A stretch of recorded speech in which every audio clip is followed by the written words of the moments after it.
విజయనగరం జిల్లా శృంగవరపుకోటలోని ఎస్ కోట నియోజకవర్గంలో 18వ సిపిఐ మహాసభలు ఘనంగా జరిగాయి.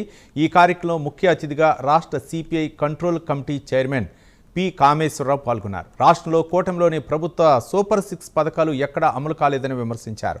గ్రామాల్లో, పట్టణ ప్రాంతాల్లో గృహ నిర్మాణానికి ప్రకటించిన పథకం అందే వరకు తమ పోరాటం కొనసాగిస్తామన్నారు. కేంద్ర, రాష్ట్ర ప్రభుత్వాలు ధనికుల కోసమే పనిచేస్తున్నాయన్నారు. పెహల్గాం సంఘటన అనంతరం కేంద్ర ఆపరేషన్ సింధూర్ మొదలుపెట్టి మధ్యలోనే వదిలేశారని సిపిఐ నేత కామేశ్వరరావు ఆరోపించారు.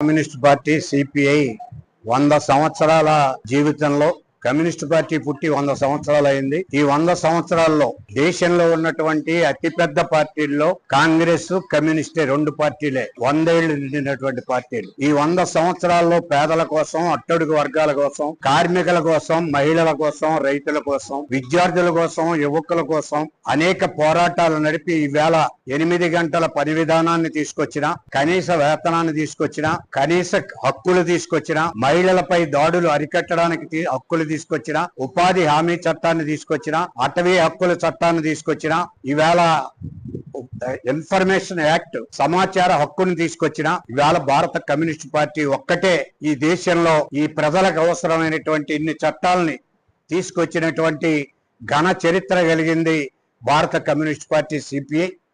ఆ పార్టీ ఈవేళ ఈ నియోజకవర్గంలో 17వ మహాసభలను పూర్తి చేసుకుని 18వ మహాసభ నియోజకవర్గ స్థాయిలో మహాసభ జరుపుకుంటుంది. భారత కమ్యూనిస్ట్ పార్టీ ఒక ప్రజాస్వామ్యబద్ధంగా కింది నుంచి ఎన్నికలు జరుపుకొని ఆల్ ఇండియా స్థాయి వరకు కూడా నాయకత్వాన్ని ఎన్నుకునే ఏకైక పార్టీ ఏదైనా ఉందంటే ఈ దేశంలో ఒక్క సిపిఐ మాత్రమే, ఎర్ర జెండా పార్టీ మాత్రమే. నేను ఈ సందర్భంగా తెలియజేస్తా ఉన్నాను.